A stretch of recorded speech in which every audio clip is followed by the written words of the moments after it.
Your Eagles are getting the Commanders tomorrow. We finally have Saturday football back in action. The Eagles laying 7 against the Commanders team that has decided they are going to bench their quarterback Jaden Daniels for the season. Washington is out for the year. They are eliminated. How are the Eagles going to cover a 7-point spread in a game that Washington might try to play spoiler? Oh no, they're not. They're not. They're not covering. I've already taken Commanders +7. Part of it's my fatalist side who always bets against the Eagles because listen, as I've watched them all season, they just offensively, I'm not going to all of a sudden believe because they scored on the Raiders who were ready to go home, like that they're all of a sudden everything's going to be fixed. So I've already taken the 7. I just think, look, I think we're kind of downgrading Mariota when we shouldn't be. Mariota has had an all right season for the Commanders. And like Mariota was a former Eagle. And like this defense, while they're bad, like they're not going to give up against a divisional opponent. The interesting thing here is I like the Marcus Mariota rushing yards over. The Eagles have given up Me the too. most rushing yards to quarterbacks so far this season. So I think Mariota, and I think he's going to be very mobile. I also like the rushing attempts here for potentially Saquon, and I see Tank has a 12.5 on the rushing yards. Like this is a game the Eagles, in theory, should run the ball 40 times and throw it like 20. I don't know what Jalen Hurts. I'm looking to see what Jalen Hurts' pass attempts are. Like I think this is a game much like the Raiders game. Oh, it's 28.5. Oh, I would definitely go under.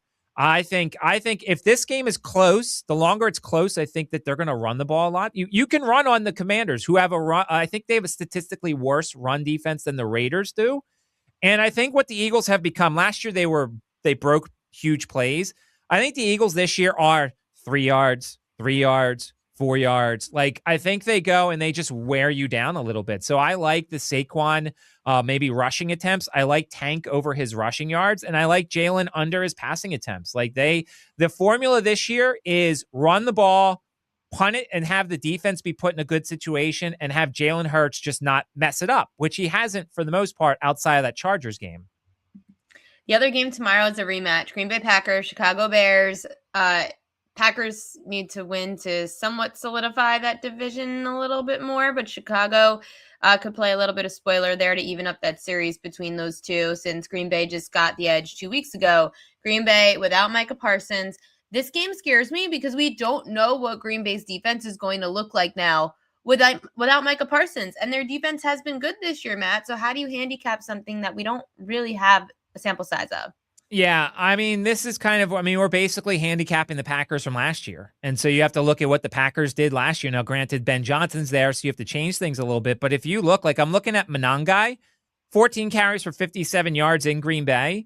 Like, I think you're going to see a little bit more success running the ball. This feels like I see Monangai is 11.5 on his attempts and Swift is 13.5. I just feel like this is where you kind of ride your running backs.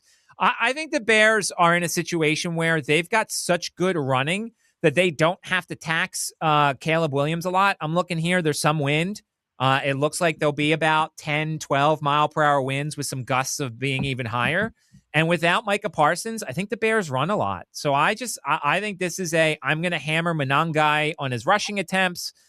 Maybe to sprinkle on him to score a touchdown, maybe DeAndre Swift too. I just feel like this is a game where the Bears go and they flex their ground game muscle. And so I'm going to look at those two guys and try and take as many different running back props for them as well.